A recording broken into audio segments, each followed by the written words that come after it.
Oh my god! Addie is poor. 最近おじいちゃんいるから違うけど、久しぶりにバイブス上げてこう。嬉しそうできるスイカ。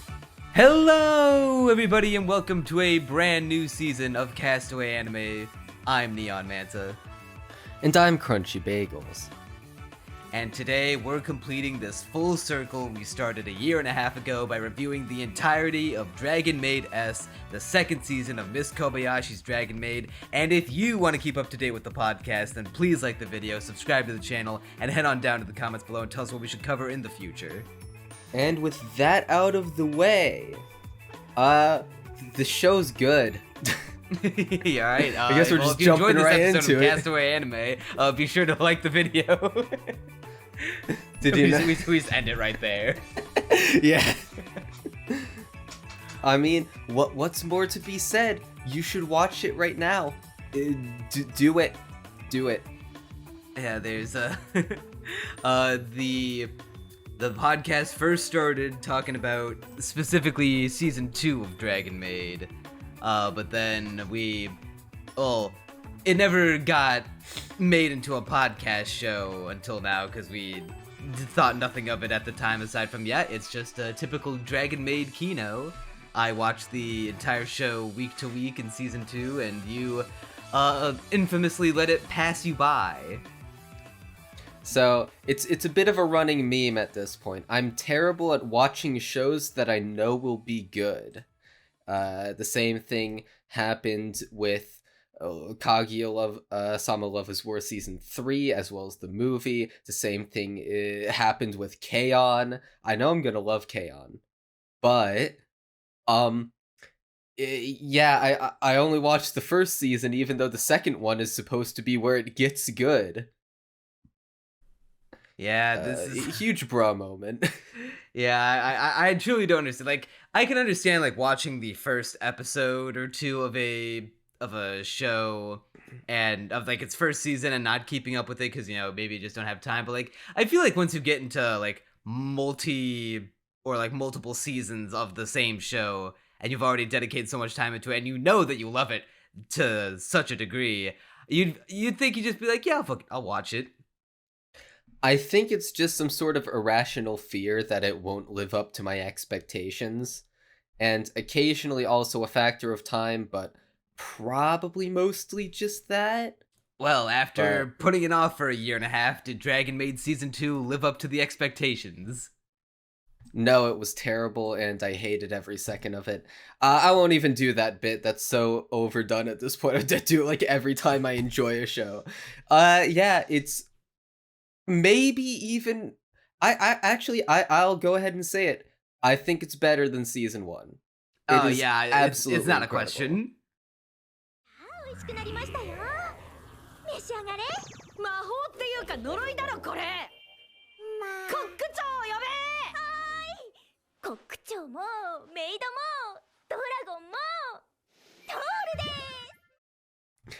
It is like it just keeps getting better, and the main trend line for this season is that each episode gets a little more joyful than the last, because as the show fleshes out its cast of, which by the way, this show has a massive cast of characters, and as it focuses on some of the characters that maybe didn't get as much screen time in season 1, who are mostly relegated to side gags and whatnot, it fills out the world just a little bit more and creates this positive tapestry. And I mean positive in 2 different ways, because the show is just so overwhelmingly positive and happy and fun and like filled with hope for humanity. Yeah, last week we talked about the first season and kind of went over the overall overarching themes of Dragon Maid and how it's about, this unyielding positive outlook, while even though it will take some precaution towards the overarching goal of finding common ground between humans and dragons and just relating to each other even with our worlds of differences. At the end of the day, as long as there are people who are ready and willing, then it will just happen naturally and we don't even gotta worry about it too much.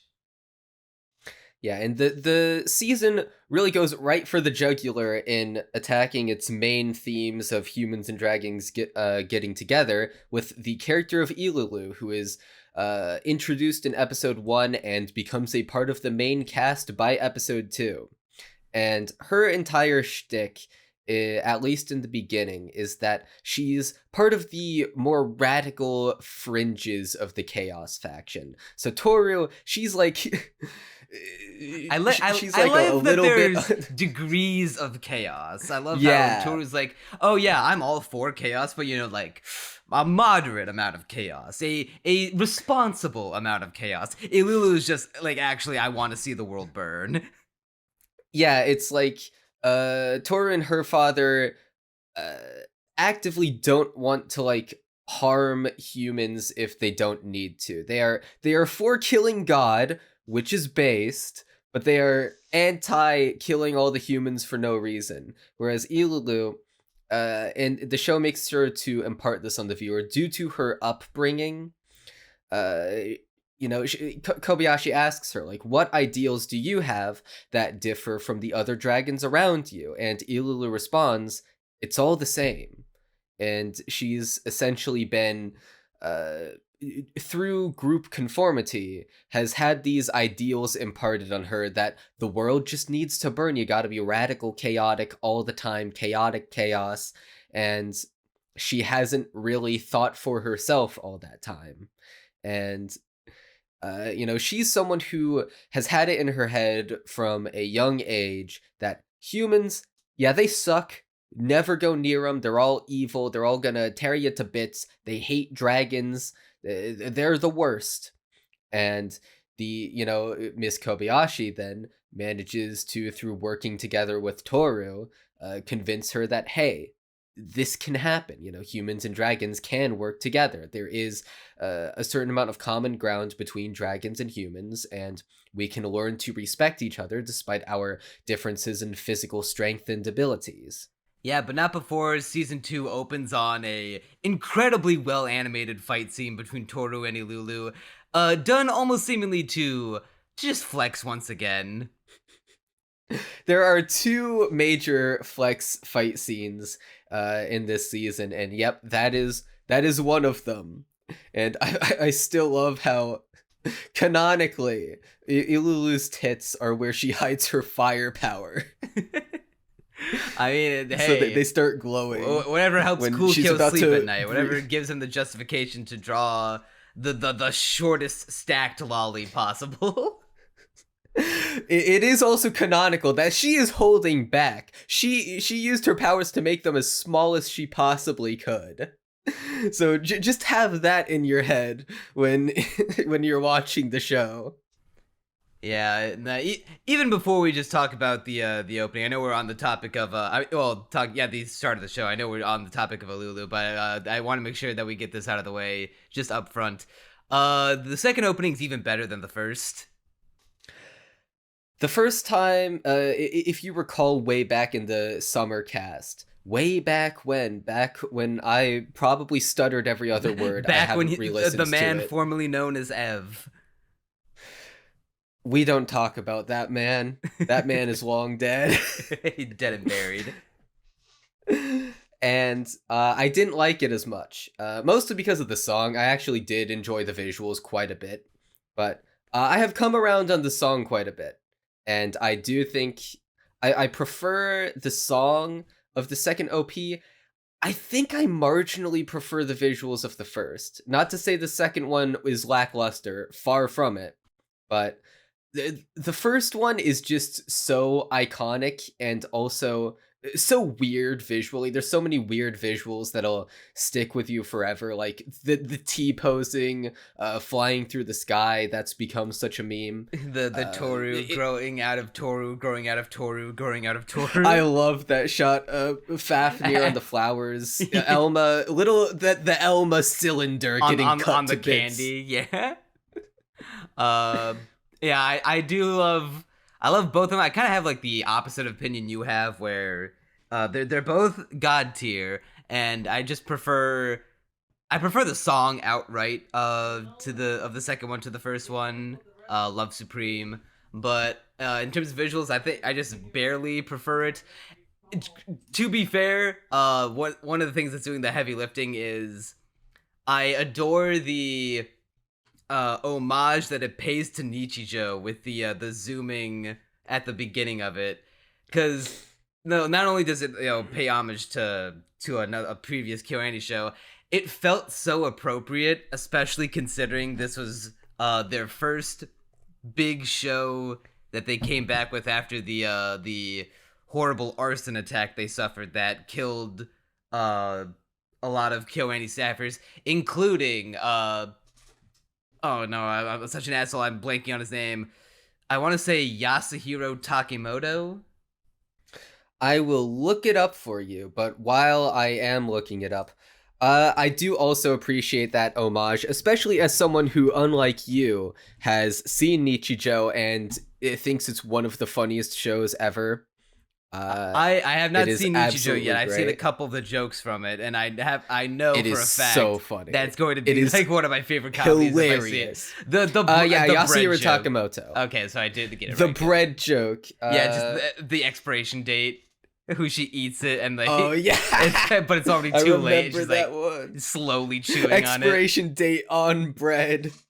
Have you seen? You probably have the coffee sizes scene. I know we're getting sidetracked, but I just need to make sure you've seen Kino. I might have seen it and just don't remember it based on coffee sizes, but well, that's a topic for another time. Even though I don't think each show I'll would make link it to you one of those days. The greatest podcast show. But anyway, back to Dragon Maid. Having your characters dance and sing along to your OP automatically makes it god tier. That's just a rule. The Toru and Elma dance, to be fair, does live rent free in my head. Ilulu, in the cheerleader outfit with Taketo next to her. There's a lot of stuff that will stick with you when watching this OP. Toru and Kobayashi floating down from the heavens, looking gayer than ever. The new ED is also even better than the first one.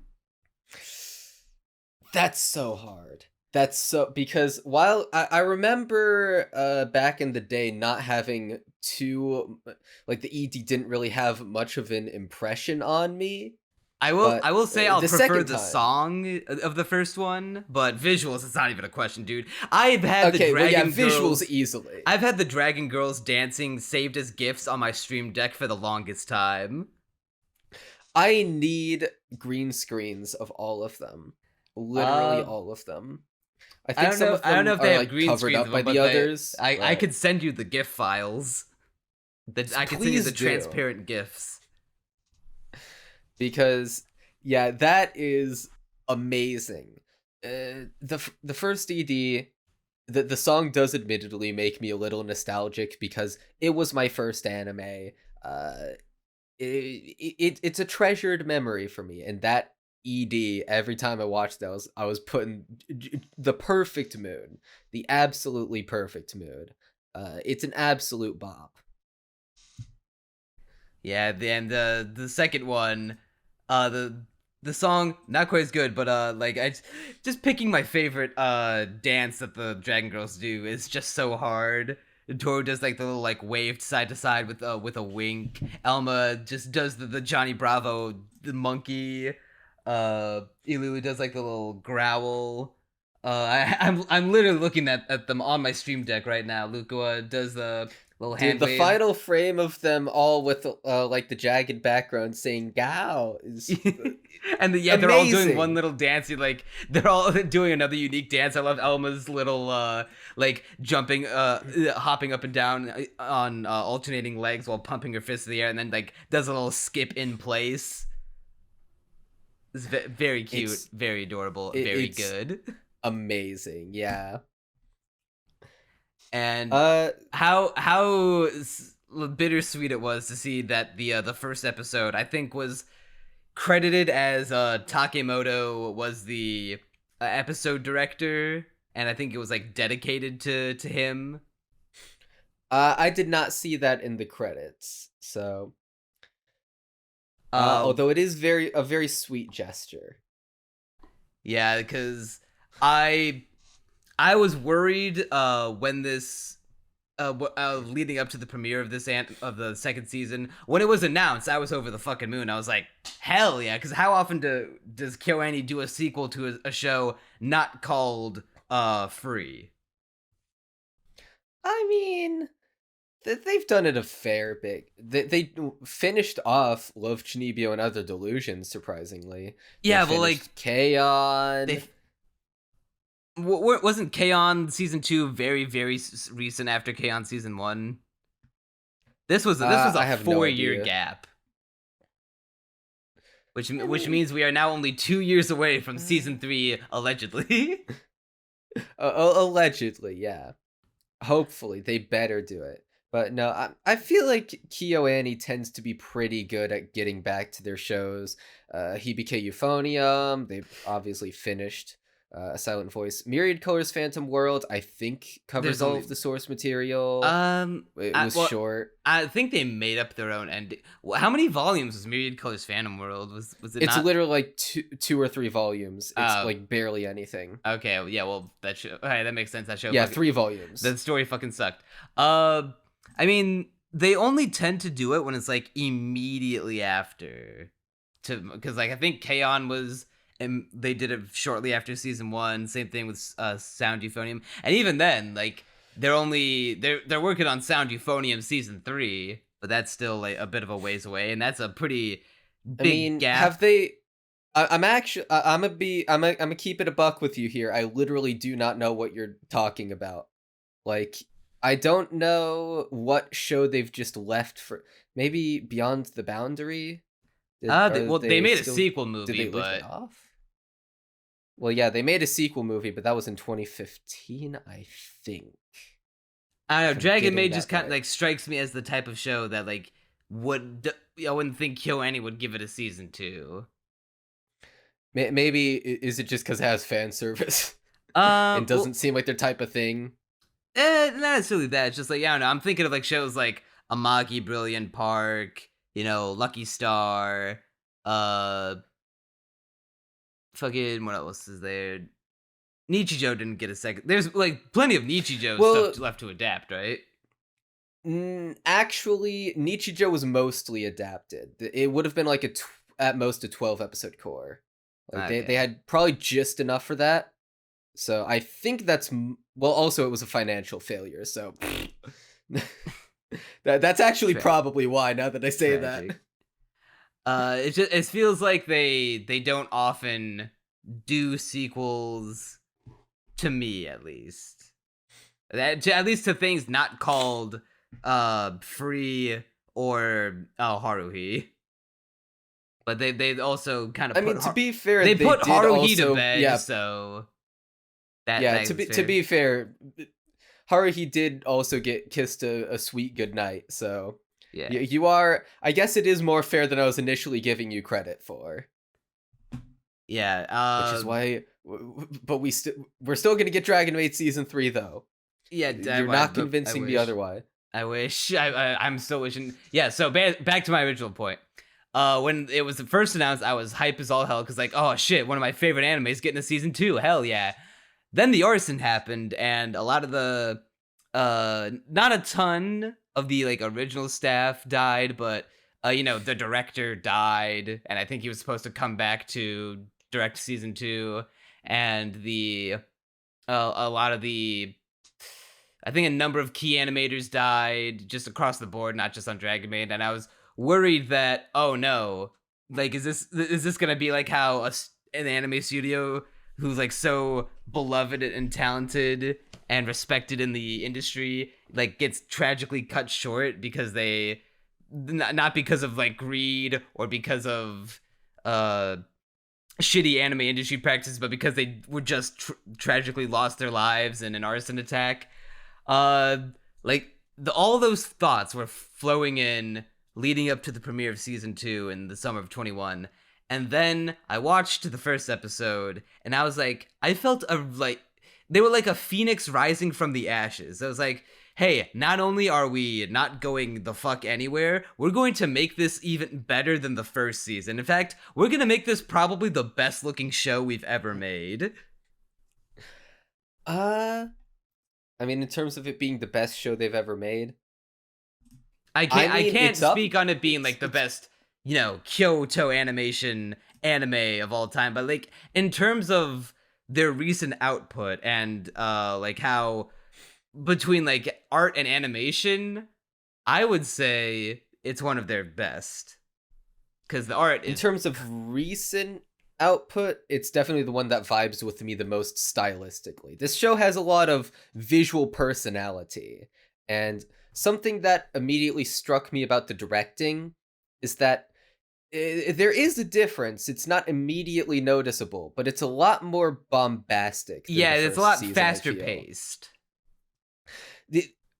I remember distinctly in the first podcast, I was saying that the opening bit to Dragon Maid season 2 was giving me Love is War vibes, which means that if you get even close to the level of bombasticness and absurdity of that show, you are already going overboard if you're even approaching it. And by the way, I'm saying this as a Love is War fan. When I say overboard, I mean it in a good way. But season 2 immediately hits you. The first thing it does is Toru going off to the maid. She wants to work at this maid place, and she's talking to Miss Kobayashi at the very beginning. It's like there's so much visual stimuli. It's reintroducing you to their name tags with the little dragon animation. They're talking very quickly. It's like it feels kind of like Love is War, and there's a lot of just insane cuts of animation that just have so much energy packed into them. The ones that live rent-free in my head are when Takia gets Elma and Kobayashi to do his work for him during their contest, and he like runs out of the office with joy, and he's literally like spinning circles as he's approaching the door super quickly.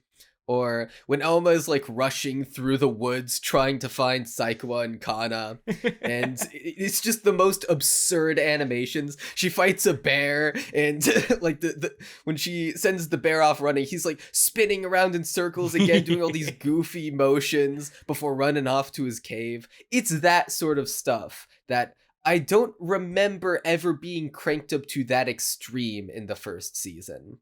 Yeah, it's also not to say that the kind of slower paced jokes are completely gone too. Now it feels like, whereas the first season felt like mostly a bit of a slower beat to the jokes with the occasional quick one, this one feels like a nice blend, if not maybe leaning a little more on the faster side.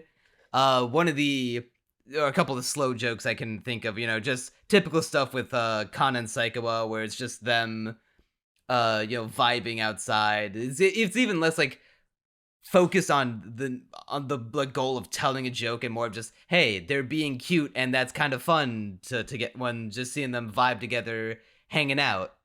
Another slow paced joke I can think of is just Ilulu going through Toru's guide on how humans work and all their little quirks and the procedures, and one thing she comes across is mating. I want to do it.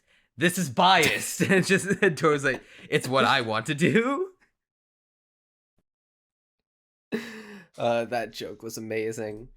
Yeah, there's definitely a lot of really good jokes here, and Ilulu's tiny fucking hands. That is like one of, if not the funniest joke in the entire show. It is so good. How she first tries to How do you even come up with that? She tries to make hands in her human form, and she fails so spectacularly. She just makes little balls. They're like little Nintendo Mii like ball hands, and she's like laughing at her own inability to do it. Like she's finding amusement in it. And then when she like, goes to turn the page of a book, Toru's like, wait, you can still grab things with that? Oh yeah, this like ball hand has like thousands of little tiny hands, and they're all like individually animated. Yeah, it is. I don't even know how they animated all of that. The Ilulu hand job. Oh, that Didn't you make that joke in the seasonal cast way back when? I can't remember if I did, but I I know. know you've made that joke before, and I that is horrifying. That would happen in a horror movie. Hey, this is now a perfect time as any to introduce a new character to the lore of Castaway Anime, who's going to be helping liven things up, making it a more visually entertaining podcast.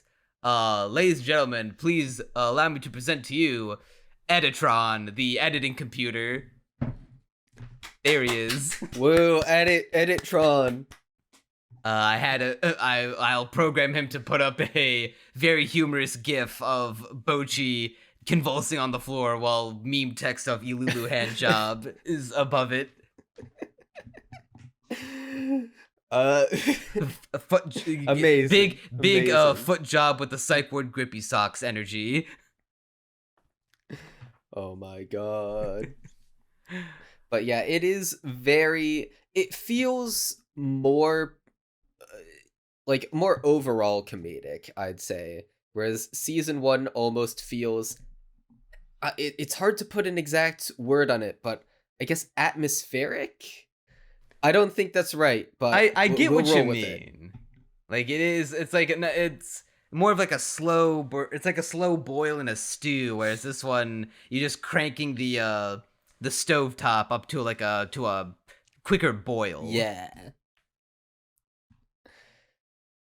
So going way back to what I was mentioning about 20 minutes ago, Ilulu. Yeah, we got a couple. We got a new character to the cast. And this one is, oh boy, was she problematic when the show got announced, the second season specifically. I mean, I guess Twitter was upset over her. I'm gonna be real with you. I didn't see any of it because I wasn't on Twitter at the time. This was the pre-crunchy Twitter days. Yeah. Well, it was during my many Twitter breaks. What my relationship with Twitter is that I use it for like a month, then remember why I hate it, and then stop using it for like 3 or 4 months. And so I was not on Twitter. This was during one of my Twitter not grind sets. But you were on Twitter. How big was the backlash to her design? It was, pretty standard, typical. Why does this young child-looking character have ridiculously, impossibly, comically huge breasts? Just like anyone who watches the show is a weirdo. It's on site, typical. The huge. Dragon Maid fans truly are the most punished people on Talk Earth. about oppression. Oh my god. I know exactly which frame you're talking about. That's get becoming to communist Elma. Yeah, that's just becoming a running gag of the podcast now. I hope you realize. I am all for it being a running gag. But yeah, so you were saying that some people were talking about how bad Ilulu's design is. Well, I have one thing to say to them, and one thing only. And if you're updated on the Crunchy Bagels lore, you may already know the appropriate argument when hearing, back talk about, a potentially childlike looking character. Try spending a few minutes in a BDSM club, babe. It's community, not club. Community? Dang it. It's you already fucked it up. You already fucked it up. My first I can't get anything right. Crunchy Bagel's depression arc begins. It was a real shit show. People were getting all mad. They're saying stuff like, it doesn't matter if she's actually, like the 1,000-year-old Dragon Lolly, she's clearly child-coded. Even though they then go on to say that she's, like, Toru's age. And even though when talking to Takito, she tries to pass herself off as 16 as the story. So not nearly as young as I think the tweeters were intending to pin her design as. I'm trying to remember who caused more of an uproar between her and Uzaki. I mean, I guess I'll say this: Uzaki's backlash was dumber. I at least see why someone would be offended here. Uzaki's was genuinely nonsense. Yeah. Therefore Uzaki probably takes the win because it was genuinely nonsense. Therefore it had the bigger stink. So in terms of her design and the backlash, I'm keeping my ascended centrist stance of I don't care. it does ultimately not matter, especially when, hey, she's cute, so who cares? I'll give you that. She has pointed ears. How can I be mad? Yeah, she does have pointed ears, and I have some even before the anime had come out. Some people were posting pics of her from the manga, and I literally saved them to use as reaction images and videos because I just thought she looked cute. The one.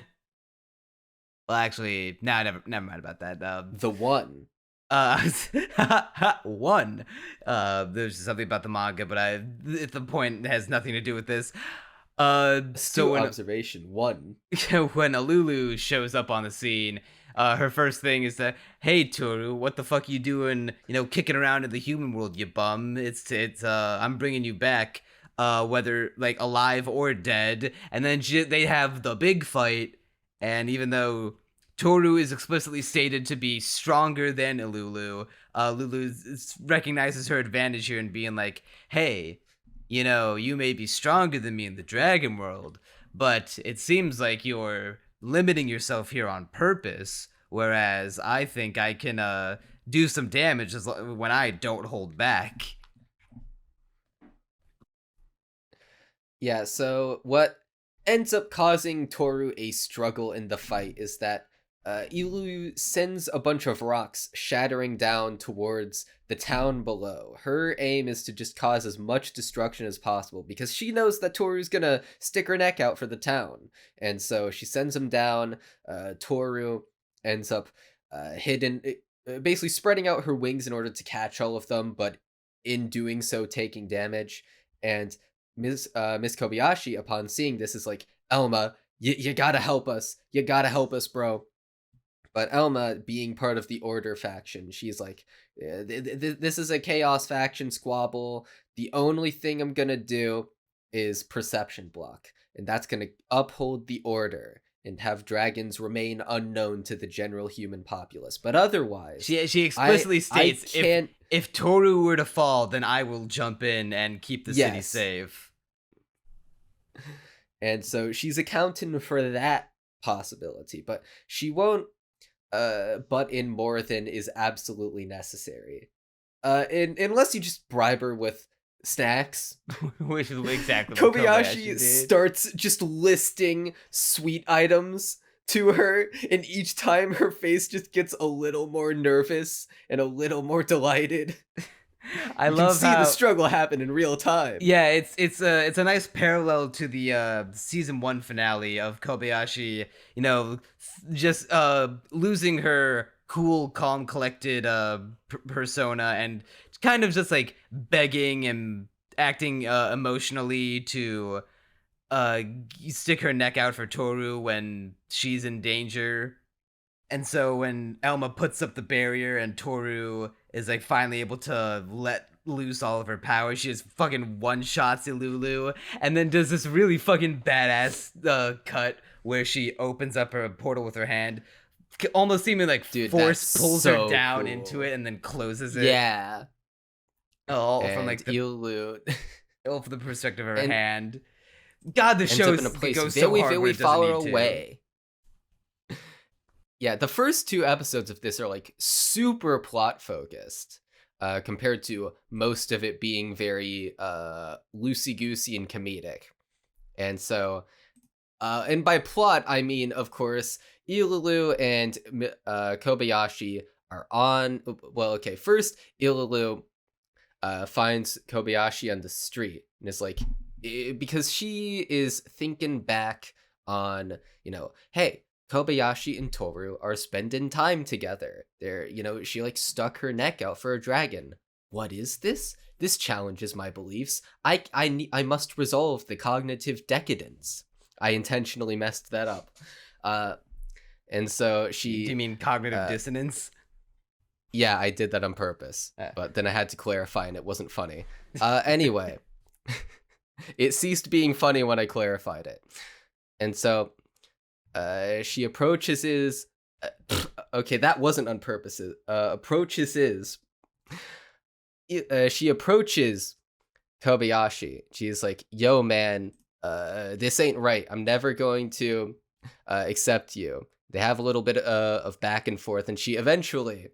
She decides the best course of action, of course, to prove that humans are nothing more than shallow creatures driven by base desires. She just tries to seduce her, essentially, with her tig biddies. And unfortunately, Kobayashi is racist towards people with huge tits. That's a good way of putting it. Only because she lacks what this she cannot amazing have. one of the funniest cuts in this entire show is when she just smacks them. Just straight up smacks them. She learned it from Megumin. Yeah. So basically, just like me for real. Yeah, so when Ilulu's like convinced herself that, nah, Kobayashi, you've only seduced her with your body, and I'll prove it, you slut. She does the so the only rational solution to put this idea of hers to the test, and we enter the greatest arc in anime history, the Fuda Kobayashi arc. We did it, boys. We're in there. We did it. Congratulations. Only in a Cool Kyo story would this be a necessary bit of plot. So, Ilulu, upon noticing that Kobayashi is racist against people with a big chest, she decides, okay, well, I can fix that. I can fix that real good. Gives her a little something, a present down there. And Kobayashi explicitly states that this is the first time she's ever seen a dick that didn't belong to her dad. So she was the poor thing saving herself for marriage. Ilulu truly is the most irredeemable of anime villains. Absolutely horrible. And we did have a brief discussion about this in the podcast, how I guess seeing it from the lens of how Twitter would think. Yeah, it's funny to think at the time it was a pretty big deal because it caused a bit of a stink. Nowadays, no one gives a shit anymore. I struggled to even realize what the problematic part was. I think it's that I think they were she was equating afraid of being turned on by Kana, but she was explicitly afraid of it and not actually turned on. I think it was the mix of a little bit of that and also a mix of equating the show, implying that it's equating the like sexual genitalia to attraction. In regards to like sexuality or just libido, because one of those is just flat out dumb. Probably both. I don't know. Both. I mean, I think they were just mad that. Struggling to why does Kobayashi? The problematic part. Why does Kobayashi now all of a sudden like want to like feel the urge to fuck Toru just because she has a dick now, huh? I mean, that seems like a really petty thing to go at the show for. That seems. I just don't get it. I really don't. But I guess Twitter has stopped looking at the show, so it's okay. We can say it's funny now. Yeah, it all leads up to a very funny punchline at the end where Toru once again hits her with the love potion from the Valentine's episode. And it's like, oh, Ilulu gave you one of those, huh? Poor Kobayashi, don't worry, I have the power to cure you. But first, I ain't gonna miss my opportunity. And she just strips down completely, and it's like, all right, Kobayashi, come, take me in heat. And then Kobayashi's just completely soft, like, you took off your maid outfit. How could you? I love the line specifically where she says, "You don't know what men see in maids. Let me tell you in excruciating detail." She doesn't actually say that, but it is deeply implied that Toru was stuck there for hours, hearing Miss Kobayashi go on about what about a maid is attractive. from a guy's perspective. I mean, hey, she officially is able to say that. She has been in the guy's perspective now. And then that's all over and done with, and that kind of about wraps up where we left off from the summer podcast. So from here on out, it's all new content, baby. Yeah, new raw uncut. And we're only 43 minutes in. I mean, that's a little quicker than we did during the summer cast. Yeah, just a little, marginally. Yeah, it was like 15 to 20 minutes sooner. I guess while we're on the topic of talking about, in case you couldn't tell. Yeah, while we're on the topic of talking about new characters, we already talked about Lulu. Might as well throw Take in there as well. So Taketo. God, I love Ilulu and Taketo's dynamic so much. Yeah. I love them so much. And I'm gonna, you know what? I'm gonna throw it out there. All unvarnished, able to be seen my one big criticism for this season. There just wasn't enough Ilulu and Taketo. It's literally like the same line of criticism as last podcast where you said, bro, I think the Kobayashi showing Toru to her parents would be like a great thing to show. It's literally along those same lines, but they're going to inevitably show more of it through the course of just having more seasons. Like, yeah, it is impossible to impart upon you how minuscule a complaint this is. The best part of season 2 of Dragon Maid is that the side characters who just felt like mostly side characters in season 1 now get more moments to interact with each other and develop as people some more, especially Elma, which we'll get to. She got easily the most development out of the entire side cast. Elma got an entire episode literally called the Elma episode. Not that exactly, but they acknowledge that, hey, all of these stories are about Elma in the title. And most surprising to me was Shota, because Shota, in the first season, he's mostly a gag character. We do get a little bit of insight into him being very responsible and pragmatic in his introductory scene, with him, turning down different wishes that Lukoa would grant him on the basis of him wanting to achieve things himself, or them not fitting his needs. And, Kobayashi even remarks, oh, you've got a firm head on your shoulder. Shota has, like, an entire bit of him trying to essentially get revenge on Lukoa for all the embarrassment she puts him through on a daily basis, and it did more to flesh him out than anything in season 1. And on top of that, he's now just kind of a part of the kids, I guess, who the people in the cast who you would just refer to as the kids. He's often with Saikawa and Kana now. And that adds yet another dimension to his character, and seeing him interact with 2 other characters that we know that didn't interact with him nearly as much in season 1. Yeah, that's another aspect of the show that's great now. Now it's putting all of the cast together and pairing them off into either unique, like, little pairings. Like, there's a cool little episode we get with Lukoa and Fafnir, with Lukoa modeling for Fafnir's weird out there dojin, and then we get to see stuff like, Shota's joined the kids club, and there's a moment where he, Kana, Saikawa, and Ilulu basically just play Monopoly. And oh god, I love it so much. Shota's essentially the asshole who's trying really hard to win and screwing everyone over. And he has like this menacing glare, but at the same time it's super dorky looking where his eyes are just pure white with the little sketchy circles. It's so amazing. And like it just immediately puts Shota on the level of like almost like a fully developed character in a way. Obviously not nearly to the same extent as, you know, people like Toru and Kobayashi and Elma and even Ilulu, but nonetheless, he's now like a proper side character who every time you don't miss him when he's not around, but when you cut to him, it's always a nice treat.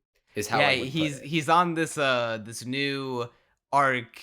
Yeah, the focus from this season is he wants to be a man and be, you know, the best, strongest mage possible and the most grown-up adult possible. He's in a hurry to grow up.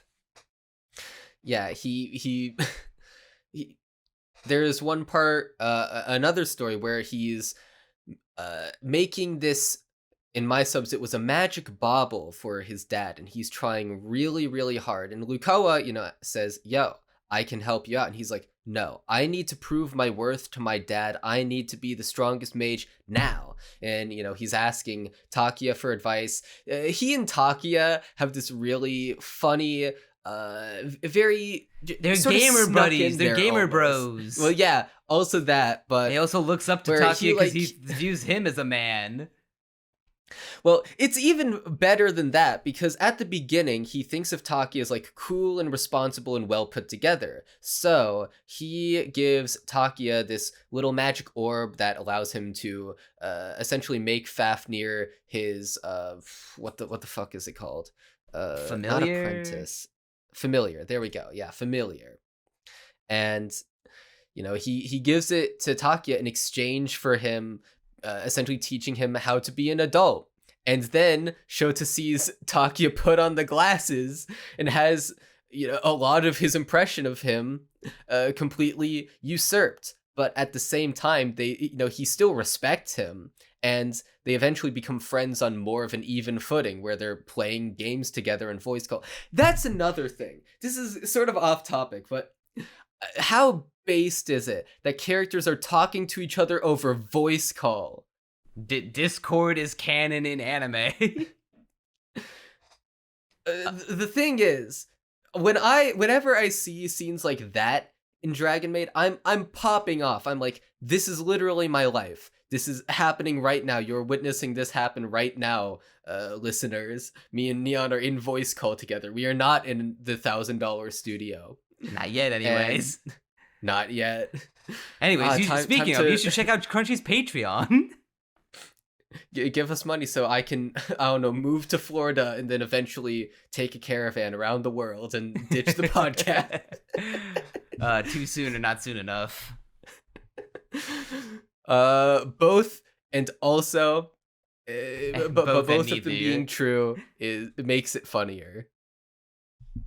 With all that being said, oh yeah, there's I don't know if you've seen it yet, but there's a short where Takia, Shota, and Fafnir are like at a diner, I think, and they're just playing Monster Hunter on a PS Vita wireless crossplay together. It's just so fun to see all these different like groups and sub pairings and those splinters of the primary cast all hanging out together and bouncing off each other and learning things from each other. Yeah, this season really does do a great job at fleshing out the side characters. It is, and see, that's the appeal of ensemble comedies to me, where Dragon Maid Season 1 tended to have either all the characters together or focusing on like the main few pairings, like Toru and Kobayashi and Elma, and occasionally you get some Kana school stuff, you get Shota and Lukawa together, but it's like mostly just everyone together or the same few pairings, whereas this one is mixing and matching and really adding to the tapestry that is Dragon Maid, and it makes each character feel more complete.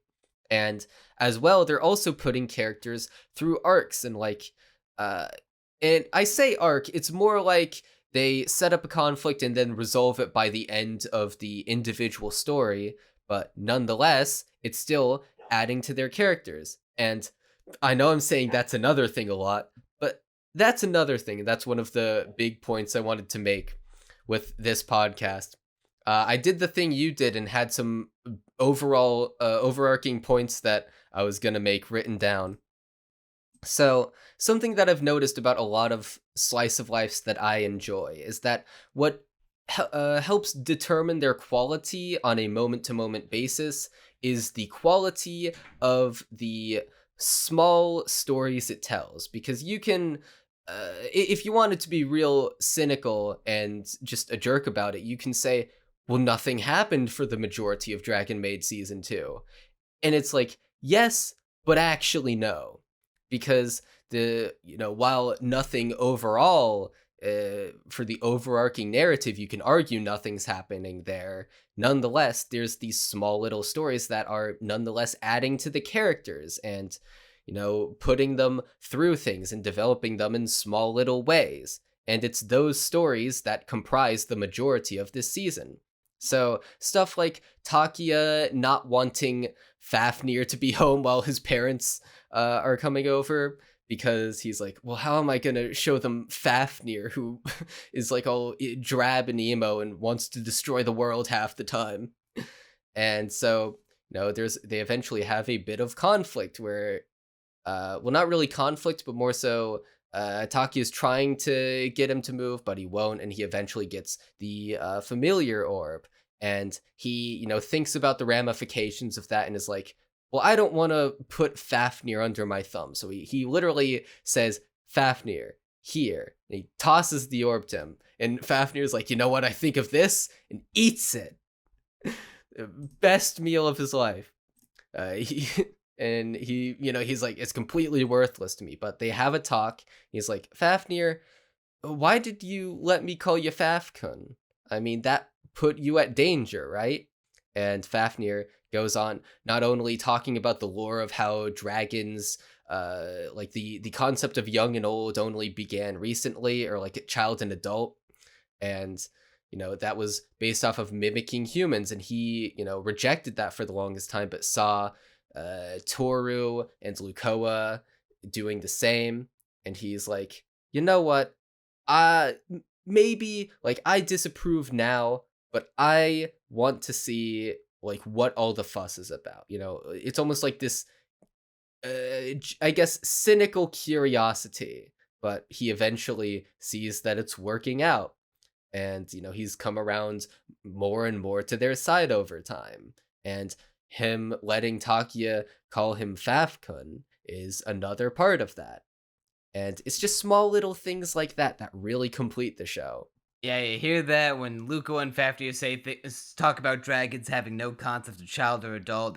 Therefore it's perfectly fine for Luko to sexually harass Shota and say she's willing to have sex whenever he wants with her. It's perfectly fine, okay? We have in canon defense.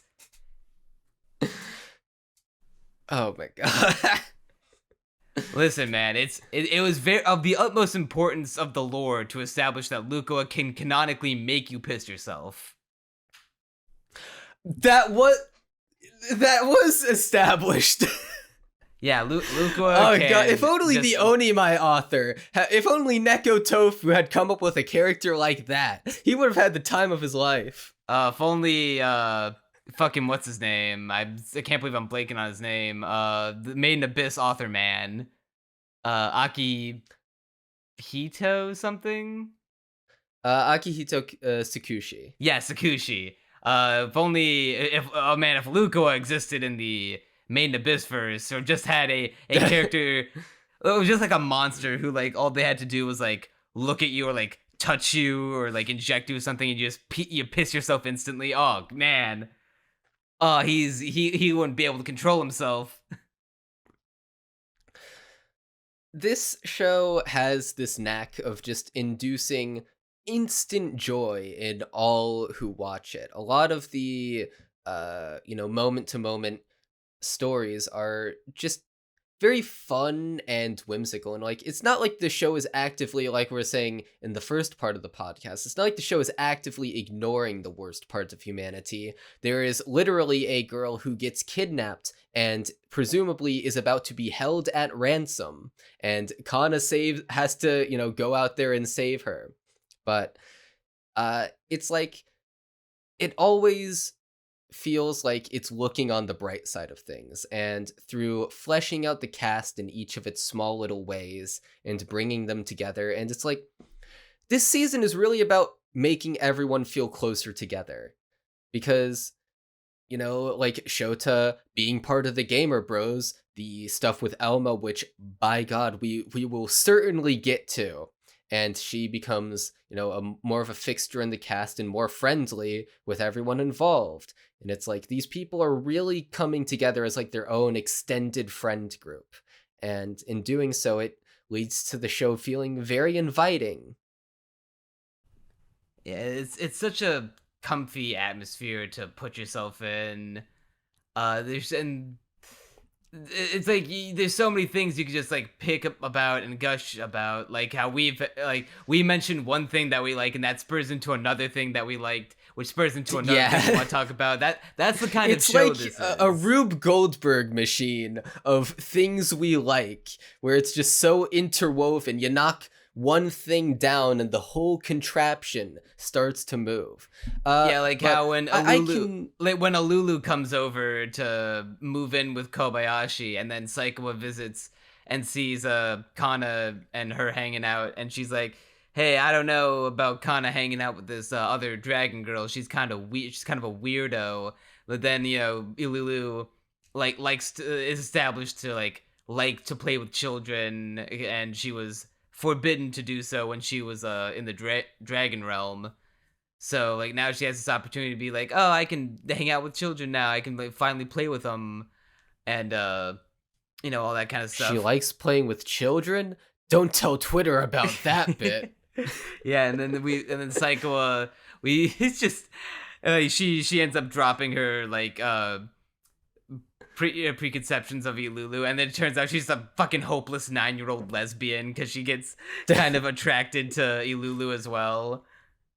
And then she likes cute girls. Later she gets attracted to Chloe, except for when they're older. You had to clarify that real quick. I love how Chris Hansen can rest another day. Yeah, I love how Kana running away to New York. She runs away to New York City after having a fight with Kobayashi to cheat on Saikawa with a new Aryan Lolly GF. And then when she comes over to to Japan to visit from the States, and then Saikawa meets her, she's just like, oh my god, now I have a blonde GF too. And they, try and give Chloe like this real fun time in Japan. It's all very. There's never any characters brought to despair in this season. There is certainly except for one, and I wouldn't necessarily call it despair, but like it's a brief bout of despair, and then brought back into a higher high than they've ever been. And that's okay. I know exactly what you're talking about. Yeah, now. It's time to talk call about that despair, but it's definitely the closest thing to this conflict, but wholesome resolution. It's time to talk about the motherfucking Elma arc. So the episode starts off with one of my favorite little side stories of the. By the way, I don't actually have them in a list, but I have a couple side stories off ripped. Or I'm saying side stories like they aren't, like this isn't literally a slice of life, but nonetheless, I have a few in my head that I just think are really fun, aside from the emotional bits, and one of those is based Elma communism arc. So she sees that, the working conditions in here ain't so hot. The office where Kobayashi is working, there's even one bit where, she says she sacrifices, or no, one of her coworkers says she sacrifices herself. And Alma is like, what? What? Human sacrifice? This can't be. and she tries to take over Kobayashi's position so that she can be the sacrifice instead. But Elma can totally just kick their ass, doesn't even have to worry about it. She just needs to save Kobayashi. And from that point forward, I guess the seed has been planted within her that she needs to the working conditions need to be improved. They're destroying Kobayashi's back with their chairs, and she at first drafts this whole thing, and it gets rejected for, I think, not properly taking into account finances or something like that. But she bounces back real quick. Every time it gets rejected, the next day, or even maybe not even the next day, but a couple hours later, she'll come back with a whole new no, it was pamphlet. Always the next day. Okay, if I'm recalling correctly, and but it's at first it's this slim little document, not too bad. Then she brings in this big, wonderful piece of prose, and Kobayashi and Takia read it, and they are over the moon. They are like, "Oh my god, Elma, you have written a masterpiece among masterpieces, the greatest piece of fiction ever conceived. Non-fiction, even. It is heat, fire-based, and red-pilled.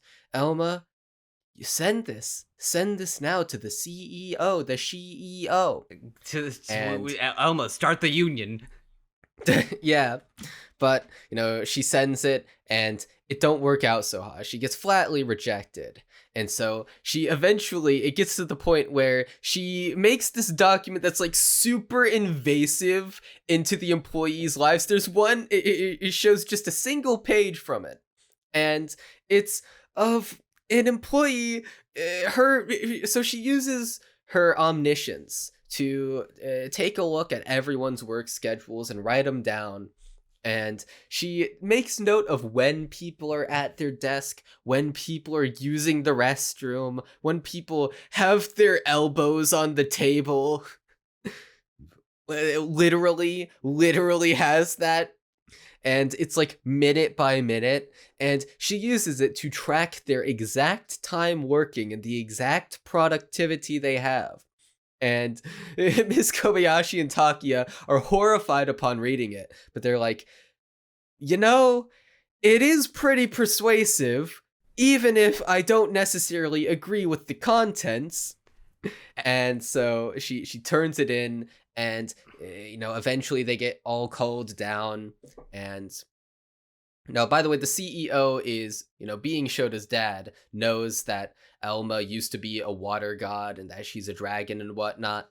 Don't worry about it.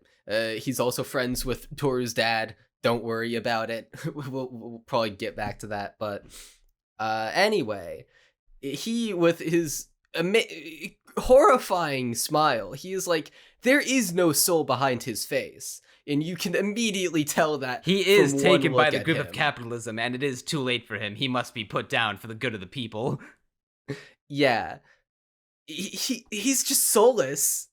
It reminds me of the Friendly Jordy's clip on Official Podcast where he's like, have you ever shaken hands with someone who you just shake their hand and immediately know that they could kill someone? I feel like I got that with this character. But anyway, they have a conversation, and eventually, he's like, bro, he essentially gives them the rundown, we're slowly improving things, but it needs to be slow. But Elma, the spirit of communism never leaves her. She is possessed. She, the proletariat must, I actually forgot which one is which. Is it the proletariat that's the upper one that needs to come crashing down? I think it's the proletariat need to rise up against the bourgeoisie or something like that. Okay, that sounds right. Yeah, the proletariat must rise up. And, she's starting a workers' union, and she and Toru are coming together on this because Toru, being the sweetheart she is, wants Miss Kobayashi to come home earlier. So that's the only way she'll work together with Elma on anything. When it comes, if Kobayashi's best interest is at her heart, then I will I'll follow her to the ends of the earth. Very endearing. But even that is not what most people are hyping up this episode for. Neon, I've gone about this scene for quite a long time. I'm sure you want to regale us with some kinography. Yeah, there's so before we get into the probably the best part of all of Dragon Maid, in my opinion, at least in terms of the anime, we've had flashbacks all throughout the season so far of Kobayashi and Toru's life together when they were spending time as hanging out, even though Toru is a Chaos Dragon and Elma is an Order Dragon, and they shouldn't be hanging out. They should oppose each other, but they just hang around just cause, and they learn a little bit about each other, and they can't help but find one another fascinating and enjoy the other's company in their own way. And we see, specifically a time where Elma comes across this village that treats her as a goddess, and she likes to. She never really had any desire to lead the people. She honestly just kind of enjoyed the food that they paid her in tribute, and this disgusted Toru a little bit, like, oh, you claim to be a dragon, an order dragon with the people's best interests in mind, but you just play and pretend. You're not actually like a real goddess to these people. You're a false idol. And she's like, watching ants would be more fun than like seeing you indulge yourself in this fantasy. So I'm leaving, Elma. I'm taking the kids. So they have a big old fight in the dragon realm all that time ago, and that causes the rift between them that we see going even to this day. It seems like in the human realm, they've seemingly worked out an uneasy alliance of just tolerating each other's company, even though they'll, take jabs at each other. See, this is what has always been so interesting about their dynamic. And I even point this out in the first podcast, not knowing what was to come, because, I was like, they should be killing each other, but at the same time, they're not, and it almost seems like they're on friendly terms, but at the same time they just always come back around to bickering. And there's this one line that I really love where after they've regaled Kobayashi with their backstory, she's like, she sees them bickering and she's like, this is the kind of friend I've always wanted, where we're just at each other's throats constantly, but just fighting and having fun doing so. It comes back to something that I say often, which is, on the surface, best friends and worst enemies look alike. Yeah. And they sort of have that vibe going. Dude, the amount of times that the boys and I have just told each other to kill ourselves and just Me and my friends are also exactly like that. This is slightly off topic, but me and my friends, whenever we're debating like politics, religion, or something, we're like respectful, like Brits having tea together, very orderly with our conduct. As soon as we're talking about something pointless like anime, we act like we're about to kill each other, strangle each other to death. Yeah, we're tolerant of like sensitive, real relevant, important topics to like everyday life and society, like politics and religion, stuff like that. We'll hear each other out, hear each other's problems out, but then we're just like opining on games or movies or anime, and like one of us just has a slightly different opinion than the other. We're just like, oh, that's an interesting point, Neon. You should kill yourself. What? You think Dragon Maid is a 9.7 out of 10 instead of a 10 out of 10? What is this? Heresy? What are you, retarded? So that's not quite the friendship that Toru and Elma have at this point, though. And one aspect of it that makes it very interesting is that it seems like in season 2, Elma is trying to get back onto Toru's good side, if even for a little bit, because it seems like she's kind of missing her a little, kind of missing when they used to hang out with each other. I like to imagine that when Elma is thinking, when the flashbacks happen in the show, it's because Elma's thinking about them. And there's my favorite little aspect about this is during the episode where Elma's tasked with chaperoning the kids camping trip and watching over to make sure they're okay. And the thought when she loses them, the fear of Toru bullying her for losing the kids, and isn't just played off as like a funny haha, like, oh no, Toru's gonna bully me and call me mean things. She's gonna get like she always does. It like at this point it's played off like less of a joke and more of like a genuine fear of not getting their friendship back. Yeah, it's like she almost wants to be I guess not even praised, but like just not seen as this horrible piece of work by Tora. It's like she wants to be in her good graces again. And that comes around in a big way when we see one of my favorite shots in the show because it's so funny but so impactful. So Elma and Fafnir are talking together at a cafe, and they both have a parfait. Fafnir's is empty. Elma's is full. Yeah. Elma, whatever Elma is talking about is so important that she has not gotten to her parfait, which is melting and like falling out the glass. And she She's is watching the it food just go character. down. Yes. And I just love that shot so much because it's so communicative while also relying purely on our knowledge of the character. And also hilarious. I burst out laughing. And this leads to the best moment in any episode of Dragon Maid. This is definitely my favorite episode of the anime and favorite little moment of the show. Elma challenges Toru to a fight, and at first she's like, it makes it out to be a bit of like a practice sparring match to make sure that they haven't gotten rusty with their strength. But it's Elma gets more and more into it, and Toru's just like, hey man, what the fuck, I thought this was like just gonna be a training sparring match. And she's like, no, this is it for real this time. I'm taking you back to the dragon realm. Your time here on Earth is done. I've seen the way you've mingled with these humans, and I'm fed up with it. And then they have the big fight.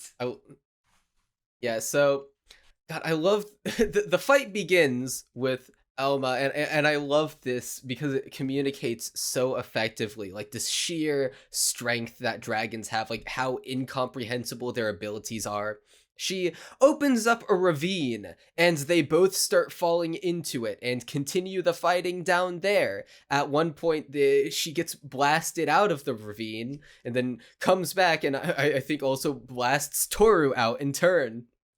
And then there's like one bit where Toru sends Elma flying into the air while the ground is like cracking and shaking below them. Just very good choreography that well communicates the scale. And also, yeah, the animation quality. Chef's kiss through the roof. When is KyoAni going to be handed an actual shonen? Like, if they go this hard on a goddamn slice of life, like, imagine how hard they can go if they were given something, I don't know, imagine if they had Demon Slayer, honestly. I mean, I admittedly am drooling a little internally at the idea of them animating a shonen, but God, they're like, they have such a set in stone studio culture, and they're also very clearly pivoting towards films for the most part. So, Yeah, it might be wishful thinking, but like, even the energy that felt between them. When the fight was done, I texted Armagon in the group chat, and I was like, I know this is gonna sound crazy, but I genuinely think Toru versus Elma is one of my favorite shonen rivalries of all time. It's not even a fucking shonen. And the reason I thought this, like the entire fight, like this shit's getting like kind of serious. Like they're doing the anime thing where they're tearing off parts of their clothes. Like, and Toru very rarely like takes off the maid gear. Like she throws her bonnet off, she rips off her tie. And like, when has Toru ever done that on screen? like in a serious manner, like not just like delicately taking it off, like getting dressed into a new outfit. No, she's like finally ripping it off her head, ripping the tie off her chest, and then Elma like disrobes her entire like little raiment outfit and just is in her onesie, just full swimming suit. Yeah, Why did and I say swimming foot? Which surprised me the first time because I always thought that was connected to her raiment, but I just never pieced together that was just a swimsuit she was wearing underneath all that. Yeah, it was a little surprising, but anyway, at the end of this whole shebang, Toru gets sent, or no, I think it's Elma that gets sent up into the air, and Toru goes on after her, and Elma eventually admits to Toru, "I just wanted to be your friend, bro. This fight's all a prank. It's just a social experiment. I'm supposed to be your friend. I just want to be your friend." And the way this comes about is like the best way it could have for these characters. Toru's like bringing back all the times that she was berating her for being a false god to the humans back in the dragon world. And Elma's keep saying like, but the food, I couldn't help it. The food was so good. And the food, like, it's not as good here. I liked the food better in the dragon world. And Toru's like, well, why don't you just go home? She punches her in the face, and Elma grabs her and just like, it was better because you were there with me. Because I miss hanging out with you. Like, it's not always about the food, Spider-Man. It's about the power of friendship. And the friendship that they had and how badly she misses it. And then, in my favorite bit of directing, you want to talk about the ice cream and the parfait that Elma didn't eat? I love this. So, Toru sends Elma up into the air and she goes up after her. And as she's pouring her heart out to Toru, while they're like rising up, the G-forces are keeping their hair down in front of their faces and they can't exactly like look each other in the eye. And then when Elma starts finally being honest to her and like crying like, I just want to be your friend again like we used to be. Why don't you just like let me be your friend again? I miss you, Toru. And they're falling back down and their hair's flowing up and they're just looking at each other, tears in their eyes. And it's the most like flustered and conflicted Toru's ever felt to anything outside of like relating to Kobayashi. Like, oh my god. I cannot praise that enough. The image of them falling down while Elma's crying is just... Yeah, you can see their look of realization into my mind. In Toru's mind, like, oh my, holy shit, no, she's actually serious. And like, just how many times have you rewatched this fight in isolation? Several. Understandable. In that year's Anime Awards, it was nominated for Fight Scene of the Year, and it should have won. So I think what won it instead? I think the Demon Slayer fight. The episode. Of course the famous one between Tanjiro and Nezuko versus that one blood demon. You know, the one that Ninja really liked. That wasn't even. I mean, it looked good, but I mean, well, it was the heart. It was the soul. Stakes. This says. Bro, this is so much more powerful of a fight scene. And then when they like finally land, like Toru's just like, all right, Elma, I get it. And then she like, I'll be your friend again, but first. And then when they land, she flicks her forehead and goes, we're gonna settle this fight. And like, how about we settle this, huh? And like Elma with like, yeah, Toru's like almost saying it like a tsundere. It was just like she is willing to entertain the idea of like being her friend again, and Elma is just like so elated at that she's like, all right, I'm not gonna hold back. And then they have this awesome like clash in the air of them like exchanging blows, and then the other Kino shot is the back and forth of like Toru's still frame of her like readying a punch and Elma readying a punch while they're both like grinning at each other, and like that shonen, I can't wait to see you get stronger, my rival face. Oh, that's when I texted the shot of them both punching each other. Yeah, that's when I texted Armageddon. I was like, I think I like these as like my favorite shonen rivalry. I think Coolkyo like low-key wants to write a shonen.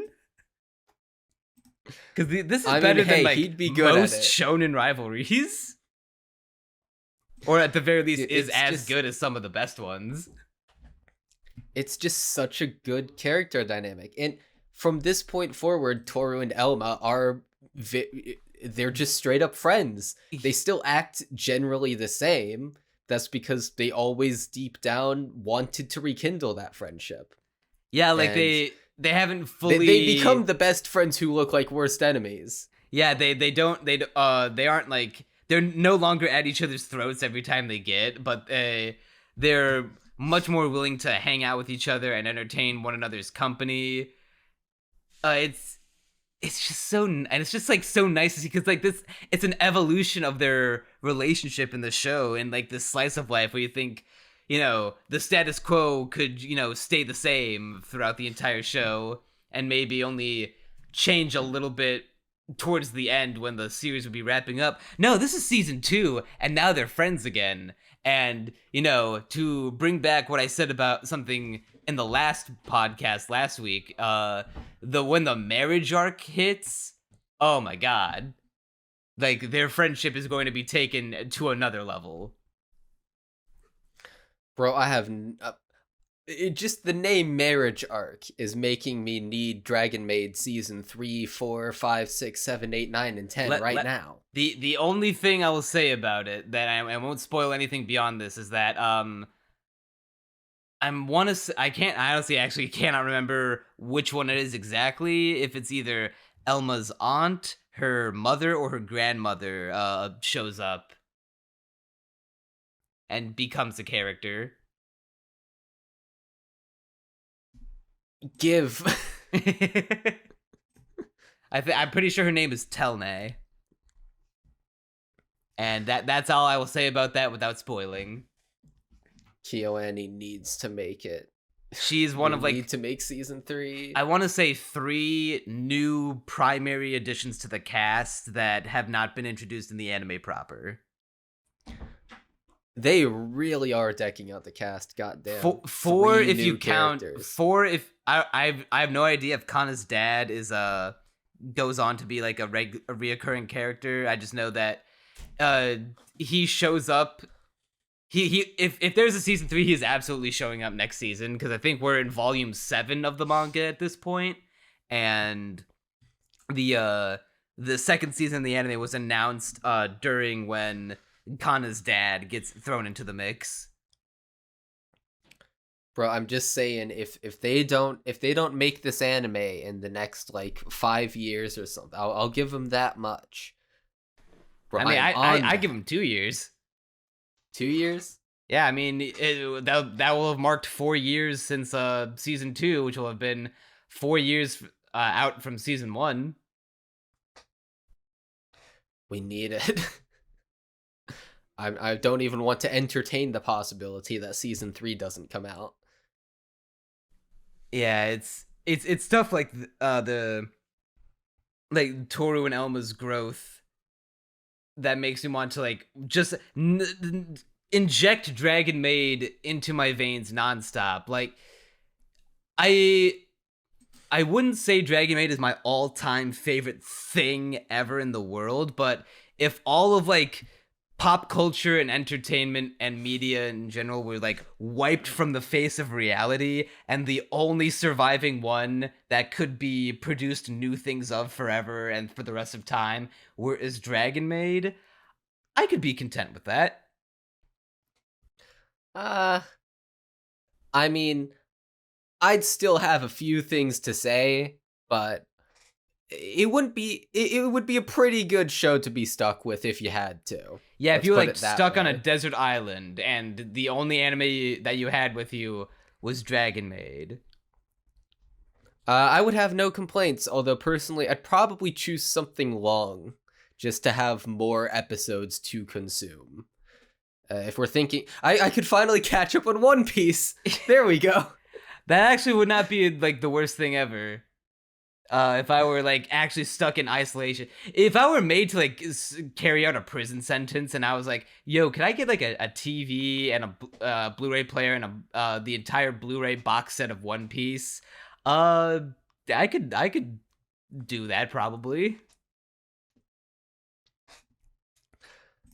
Well, anyway, Um, departing from that thread. I think that covers my like broad topics about Dragon Maid. The literally everything else I want to say about it is doesn't fall into any like specific talking points. So the last topic that I had ready for discussion was just titled IDK, let's just gush about Dragon Maid. So one of my favorite locales of this season is the candy shop that Ilulu starts working at. Now, the reason why she starts, taking up a job, I love this, it's because Toru is like super petty and is annoyed that Ilulu, factually speaking, verbally says she wants to breed with Kobayashi. And Toru ain't having none of that. And so she holds this like very petty grudge against Ilulu. And is like, get a job, you freeloader, bum. when are you gonna get a job? Yeah, you can't stay here unless you're pulling your weight. And so Ilulu decides to take up a job at a candy store because that's where a lot of children go to, have a good time. And she's like, yo, I just want to see their bright, sunshiny smiles. And the candy store, it's like this very dim lit but cozy place.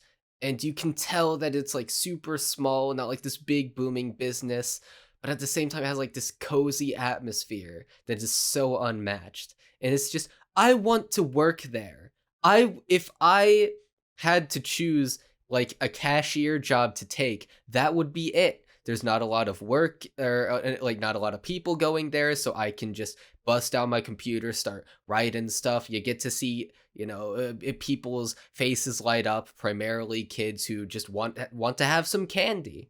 And it's like, well, you heard it here first, I folks. need Crunchy's dream job is the one where he can Neon, watch children and give them I will, candy. Neon, I will end you. I will end you, Neon. Hey, man, you said it, not me. I am putting words in I know I nobody's set it up. mouths. I know I set it up, but I still am killing you. The least pedophilic Dragon Maid fan be like.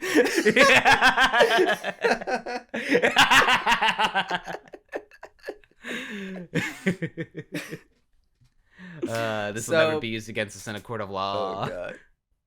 Editron, strike that from the record. You jinxed it. So, anyway, so it's just such a cozy place that I want to exist in. And it is also one of the primary locales in what I would consider to be just straight up one of my favorite parts of Dragon Maid. I'd say of the slice of lifey bits, discarding any huge emotional payoffs like the Elma Vitoru thing. This is like straight up like my favorite individual story in the entire series.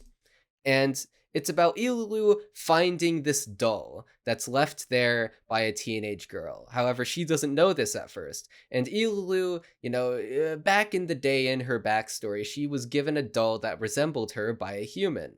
And so when she sees this doll, she's like, she left it here either on accident or on purpose.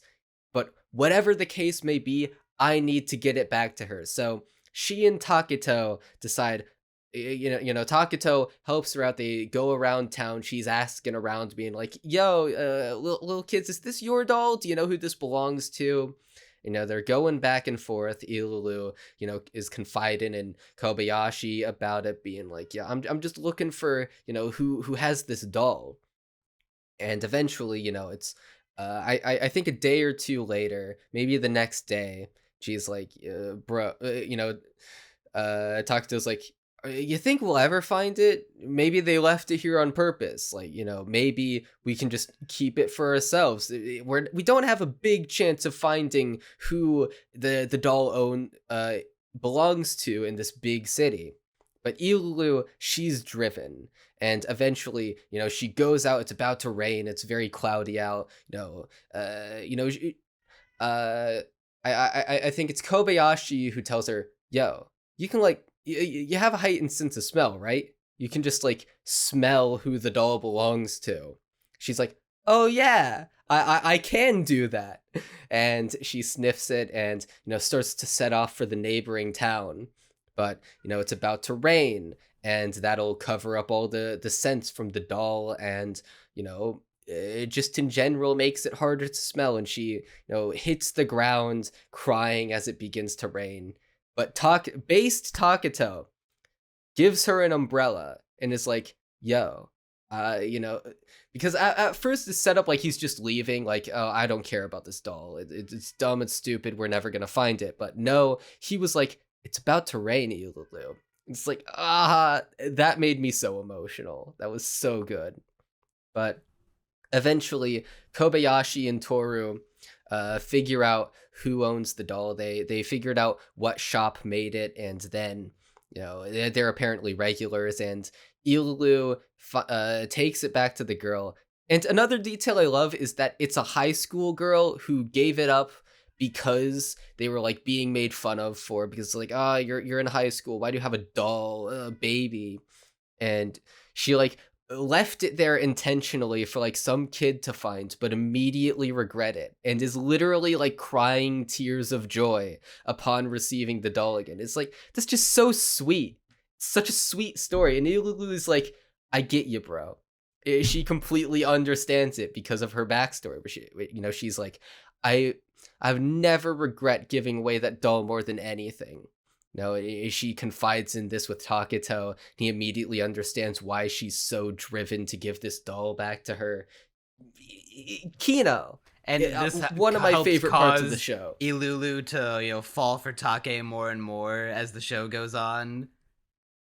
Take and Ilulu are such a good couple. I need to get this out there. Yeah, and like a straight couple in Dragon Maid, borderline criminal. A straight one that isn't problematic. That isn't borderline. That isn't one of them Shota isn't 9. Lukoa. But yeah, they're very clearly slowly growing together. I love the bit where it's one of the kids at the candy store is like, yo, are you a couple? And no, she's like, no, Taketo doesn't feel anything. He just has a thing for tits. Just like she's always teasing him with her tits. When she's like saying how hot it is, and she's pulling on her work apron. She and Take's like slowly sneaking a glance, and she notices. She's like, you looking, babe? When she at the end of the whole doll thing, when she is soaked by the rain, wants to take a bath, she like chases after him naked, like, hey, come on, Take, take a bath with me, bro. I know you're wet too. Let's how I can make you even more wet, haha. And then at the end of all that, she makes herself a Take doll and just sticks it in between her tits, like, I'm keeping safe, nice and safe right here. Would you like to be in here as well? She literally says he likes it better here. It's cozier for him. It's like, I need this relationship to happen at all costs. It is so good. I thought you were about to say, I need this relationship to happen to me in real life. Well, also that. I do need me a medically impossible short stack to just constantly stick me in her tits. It's okay. I can give her back massages. I can fix her. Oh yeah, speaking of back massage, there's like that one little gag of with Kobayashi having back problems. Ilulu just with her like circle me hands goes over and pounds her shoulders with them. I also love the bit where it's like Kobayashi is generally the straight man who's not doing the goofy thing unless it's maid related. But what I like is that she goes on like this ridiculous shopping spree of all sorts of massage tools because of her back problems, like to a ludicrous extent that even Toru she's like bought out half the store. Yeah, Toru points out, are you ever even gonna use any of these things? And she's like, yeah, I'll use some of them. I love the bit where one of the Toru's neighbors is like, do you have any hobbies? And at first she tries I think it's cooking at first because that's her thing. She makes like this wonderful meal.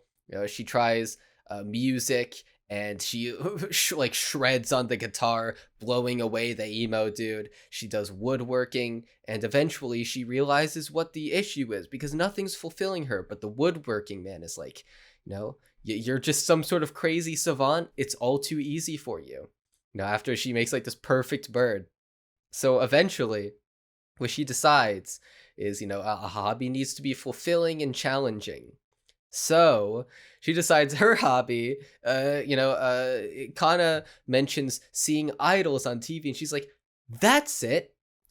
I'm gonna idolize Kobayashi. I'm gonna get into idol worship. Like, and you think she's just gonna like become an idol fan, but no, she becomes the best possible idol fan, where she just gets drunk off her ass and makes a shit ton of Kobayashi merch and sings songs about her. Do they even make it the ED? Her singing about Kobayashi, and it's just, it's so great. The song talks about giving Miss Kobayashi wet, sloppy kisses. Same, dude. I've never related to I the know lyrics you're of any real song down more. bad for... Bro, those lyrics are literally you, aren't they? Yeah, I love how, even when Kobayashi comes home to see all of it, she's just like, the fucked up thing is I can't even get on her ass for this, because this is exactly how I get with maids when I get drunk. Yeah, it's like the perfect lest gag I come to off wrap as a hypocrite. So what are those small things that you wanted to mention, gushing about Dragon Maid? Actually, that the hobby thing was one of the things I had written down. I love that just before the fight with Elma, Toru comments to Elma about this boredom of the everyday human life that they never really experienced as dragons, all these little slow moments where not a lot of things are happening and they're not being the most productive in the world, and it's almost like the world has domesticated them. But now it's just they also comment on, if we never came here, we never even would have known what this is like and have seen to have come to like it so much. But it's nothing like a pig who spends all her time eating would understand. And Elmo has this reaction where she her face morphs into that of a pig's. That's one of the little meme reactions that I doubt would be in season 1, but that perfectly fits the show in season 2 with such a goofy tone. Yeah.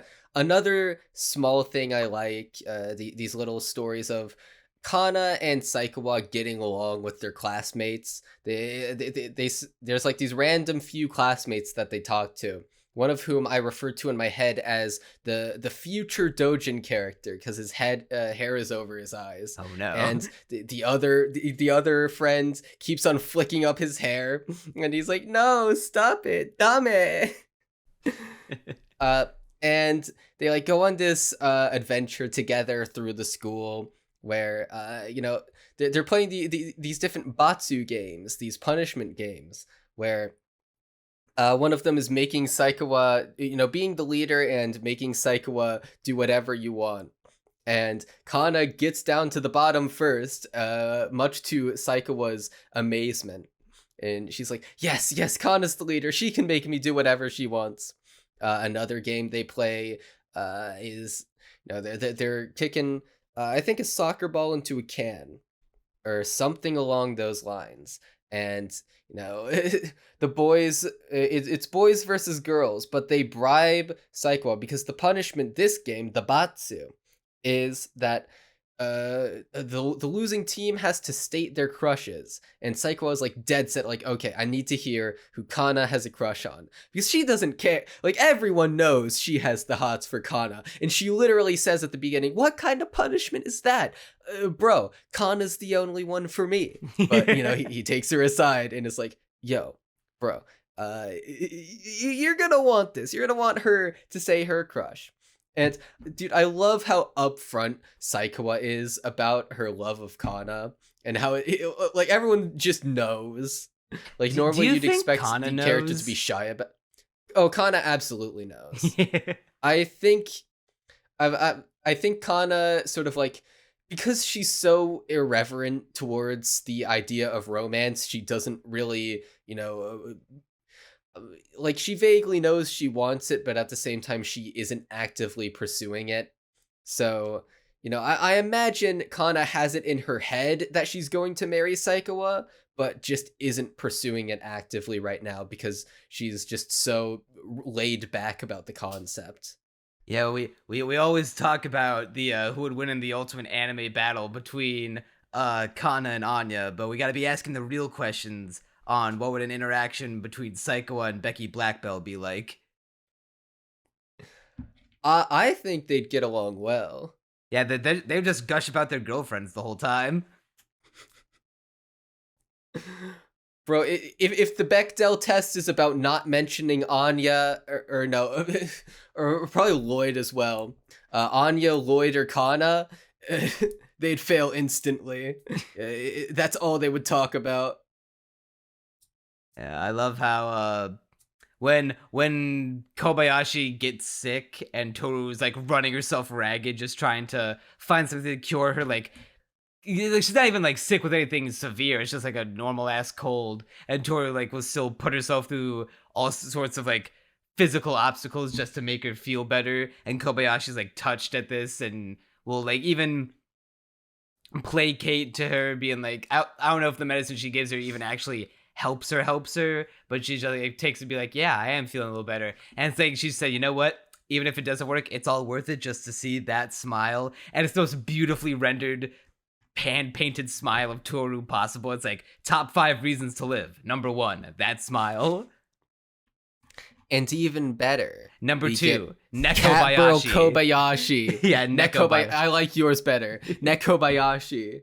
And then like when she gets all mad and the cat ears flare up, but then like when Kana busts out a cat toy and she's like waving, wagging her tail back and forth, and just like, you know, like a cat one shaking back and forth to the swaying of the toy, and just goes meow meow, just try to catch the toy. It's not fair. They can't keep getting away with it. They keep making her the hottest anime girl of all time. It's literally like the inverse of like Kana, Kobayashi taming her with chocolate, but now Kana's the tamer. I want to be the Kobayashi tamer. It's not fair.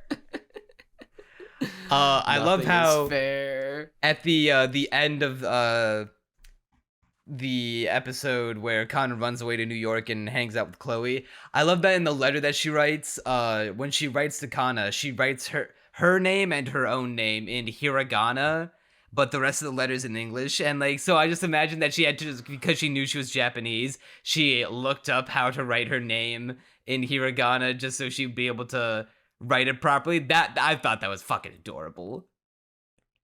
I did not catch that, but I did read the letter.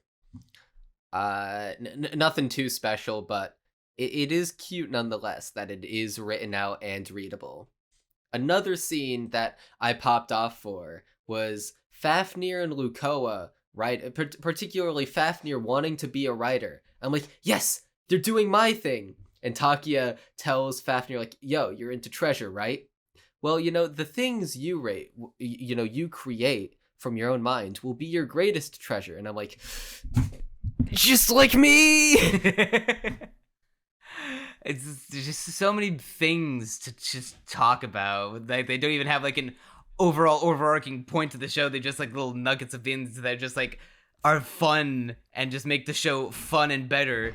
I love the whole episode where Kobayashi just is Kana's mom and they have a mother-daughter day out.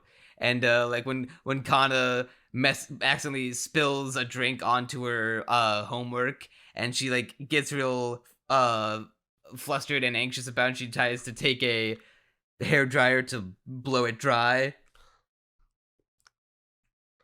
And then eventually they hang it on the clothesline and they go out, and Kana's like, looking for manholes for a school project. And then we get the sequel to the legendary hit single Ame Ame Ame, where she just does it again in the rain. You want to know what else we got a sequel to? The Twister scene.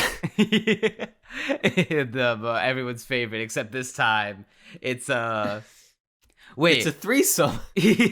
Wait, refresh my memory. Did they play Twister in the OVA, the last episode with Chloe? Yes, the OVA. Okay, yeah, now it's coming back to me. I thought you were talking about when they went to that park, and it was Ilulu, Saikawa, and Kana in that little water ball that was floating on the lake.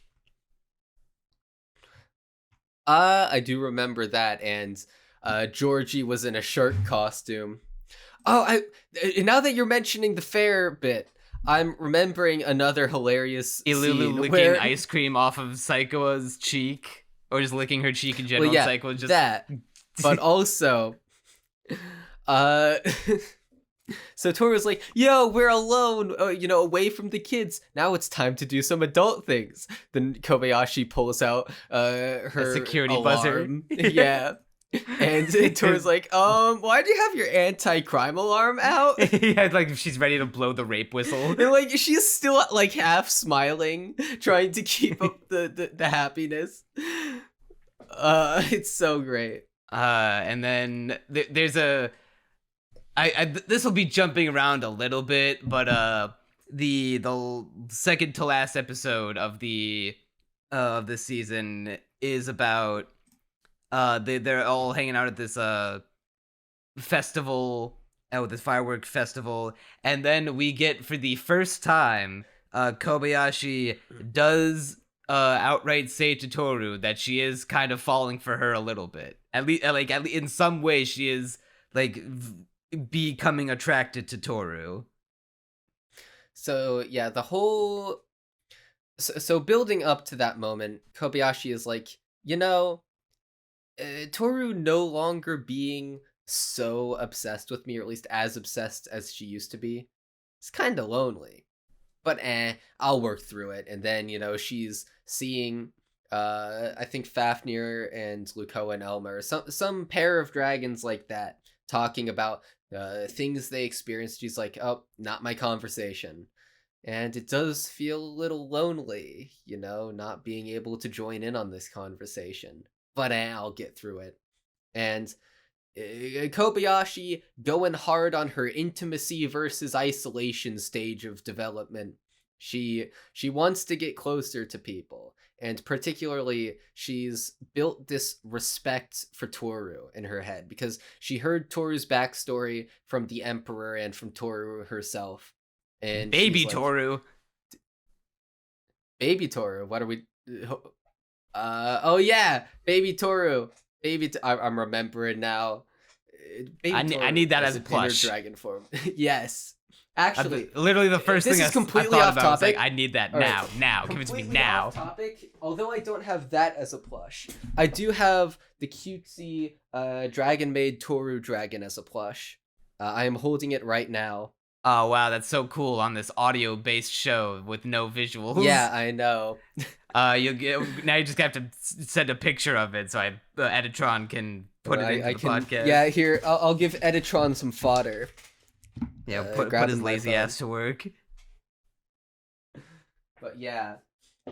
And so Kobayashi, having gained this respect of Toru, she tells Toru all about it. Like, you're just this cool person. I'm not sure if I'm worthy of being as close to you as I am. Then she's like, you know what? That's fucking I'll retarded. just push through it. Doesn't matter. It's so great, and I especially can't wait for season 3 in particular, because there's gonna be one scene that's going to, let's just say, all the Toru Bayashi shippers are going to be eaten good when that scene gets animated. They're gonna get together. Yeah, kinda. Regardless, it's going to be Kino. I mean, hey, they've already foreshadowed it once the actual last episode ends with their almost marriage. True. That scene, I think I texted you as soon as it happens, like, the good ending. I was popping off. And it's like this whole ridiculous wedding where Toru's like, off the cuff, and now me and Kobayashi are going to get married. And she eventually, all she has to do is say Aishiteru. So Kobayashi's like, and Toru's like, it's coming. Here it comes. Oh. And just calls her an idiot and runs away. And everyone's chasing after him. It reminds me of the ending of Love is War Season 1. Yeah. It reminds me of I was gonna say the end of Watamote, but Love is War season 1 also reminiscent. Oh man, just I'm just going through my notes here to see if there's literally anything else. The last note that I have is just a quick seemingly throwaway line at first. When Toru is thinking back to how she first met Kana, and then she looks over over a cliffside, and then she says the previous Kana Kamui, and it's just like, what does that imply? Ooh. Like, can I'm there only sure be... we get more in the manga. Yeah, it's like, can there be more than one is Kana Kamui, like, more of a title than a name? Like, I don't know. It seems... why would they word it like that? I do remember that. And, probably just... maybe it's her mom... What it almost certainly is, and yeah, I guess it's just a title. Oh yeah, Elma traumatizes some kids for almost jaywalking. Oh yeah, I love that scene where Elma and Toru are together. They're doing God's work, trying to find a suspicious person dancing next to an elementary school who turns out to be Fafnir. And Elma's like obsessed with the law and order. You must always obey the rules. And she like yells at these kids, this could give you like a 10,000 yen fine if you this could end up some jail time. And it's like, yeah, I don't know. Geez, Rick, I don't know, Elma, if you should be yelling at the kids like that. I could honestly go on for like another hour about my favorite little moments of the show, but for the sake of respecting our viewers' time, I think we should probably just start wrapping up. I guess the last thing I'll say is that whenever I'm like watching shows and like thinking, I should put that in my story, or like I should be taking notes from the greats. Yeah, this show is just nothing but mental notes. Okay, so that's how you do characterization. Let's do more of that next time. Crunchy, when he's taken the most impeccable observations of how to best insert strange, illicit adult-child relationships in his stories. Oh my god. Yes, that's exact. I'll just have a story of nothing but that. Kind of like Fafnir's masterpiece manga. Although I'll out myself here, I'm not gonna lie, I also have like a bunch of story ideas not pertaining to adult-child relationships, mind you. I mean, I don't know, man, that sounds like something someone who's writing a story about an illicit child-adult relationship would say. God, there's no winning. There is one idea for a story that I've had recently that it was half inspired by Toru, not Toru, Dragon Maid specifically, and half inspired by just hentai in general, which is, I know, a bit of a non sequitur, but I was thinking, you know what? What if like you made a story about like what happens after a hentai, like you it opens on like the good bits, what the parts everyone's come for, but then it's like, what if like if you write a story about like what happens afterwards? So I have this idea for a story about like this guy who meets this succubus, and they do the nasty, and that's what like the show opens on. But then like the very beginning of the story would be the succubus hasn't left or gone home, and like kind of just sticks around and hangs around this one guy, and they just have this like newfound relationship of being like, oh, okay, I guess you live here now. I guess you like wait, what do we've basically met each other by having sex. How do we like form a relationship, or what do we talk about how do we springboard off this? Well, now that you've announced this, all the comments can join me in peer pressuring Neon to write the story of his dreams. You see, my problem is that I do have ideas. I want to write a shonen so fucking bad, but my problem is I want to write it as a manga. I also want to write a shonen so bad. I have this idea for like the greatest shonen of all time. Literally, probably same. Not actually the greatest one, but at the same time, it's like, but it's gonna be like 30 volumes. Literally Do I same. have That's the not an time? issue for me. That I will write about something I love like that for 50 volumes if I have to. But my issue is that I couldn't write it as like a novel. It has to be like a manga or a comic or like a web comic. Well, luckily mine could totally be a novel because it's more heady and whatnot and more rooted in conversation, although still a lot of action. But I digress. So I would have to like find an artist to A, who would capture the style, and B, I would have to pay out of pocket to draw it every chapter, which would be an infinite money sink.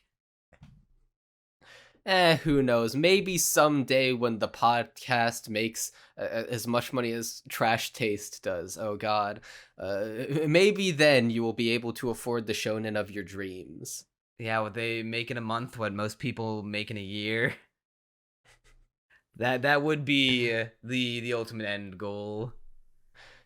Just you wait until we're sponsored by some crummy mobile game. And wait, shh, you can't say that, right? You can't say that on the some podcast. amazing mobile games, some masterpiece. You're gonna turn away the people who make genre. shitty mobile games, but we take their money anyway because their money's still good. Hold on, no, Neon. Now we now don't you're the one actually up. Say like their amazing. game. Say amazing. It's in Minecraft. And if you want to help us reach that level of fame and acknowledgement, viewers, you can do that by liking the video, heading down to the comments, tell us what you thought about Dragon Maid, and, should it get a Season 3? When's it gonna get a Season 3? What was your favorite Dragon Maid moment, viewer? Let us know down in the comments, and subscribe to the channel after liking the video to support the channel, support both of our channels, and just, help grow Castaway Anime into an even bigger podcast than what it already is right now. Technically, we have experienced infinite % growth from when we began. We had 182 more subs than when we started. I mean, that's something. And all of I'm that in just I'm 50 trying to episodes. shovel more subs into the podcast. It's working slowly but surely. I got about 8 likes on my post shilling it. I'm thinking 1,000 subs by the end of Season 2. I know it's ambitious, but by the time we hit episode 100, we will have 1,000 subs. I said 2K by July 5th was ambitious, and look what happened. Yeah, but see, the difference is you actually made a video. Hey, remember when the JoJo OP ranking was supposed to come out? Yeah, remember when I said I was gonna that? work on it, and the latest I'd like it to be out was tomorrow? The latest you want? Okay, how close are you to finishing it? The script's not done yet. Will you be able to cram edit it in an hour? Nope. It's okay. I'll make a piece about the Mario movie and get 10,000 views. When are you gonna be seeing that? Tomorrow for my birthday. Hell yeah! Oh, you're gonna be what? 24? 23. 23. Okay, I thought you were a year older for some reason. No, my birthday's on the 6th, but I work that day, so it's gotta be. I'm seeing the Mario movie on the 5th when it comes out. Technically, there's also a midnight showing at the time of when we're recording this, but none of my friends want to go see it that badly. So you can make like a 5-minute quickie on the Mario movie. And okay, Neon, editor to editor right now. Don't put in 1 billion visual gags that take like 2 hours to do. I gotta make sure I stand out from everyone else. And that's the only way I know how. Do it in writing and analysis. You already have like a more in-depth analysis than like 90% of reviews. I guess hey, we'll talk about it if the video actually ever does see the light of day. I have about a week of relevancy to put out a review after seeing it, so I will be peer pressure. Everyone in the comments, peer pressure him now. Make him make the video. Actually, wait. By the time this comes out, you will have already be halfway through your window. Yeah. So, if you don't see a Mario movie review up on this channel by the time this episode comes out on this Saturday, it ain't looking good for you, boy. You have about like a day left. Or something like that. It comes out Saturday, so you have a solid 2 days. maybe 3. Well, we've digressed quite far. Yeah, well, so we'll end the podcast with this. Like the video, subscribe, comment down below. Get excited for the spring cast. We've got a couple exciting guests on board. Get excited for the Owl House finale, and also We have sad Mark when that- Zuckerberg on the seasonal cast. I would kill myself before we get that bastard on here. Yeah, let's get Jeff Bezos on the podcast. I wonder what he thinks about Hell's Paradise. Oh, I mean, to him, that would just be called Amazon. True. It took a while for that to click with me. Comedy. All right, I think we've stretched out this outro long enough. I'm Neon Manta, And I'm Dragon Donut. and this has been the start of the newest season of the Castaway Anime podcast. You'll see us next time.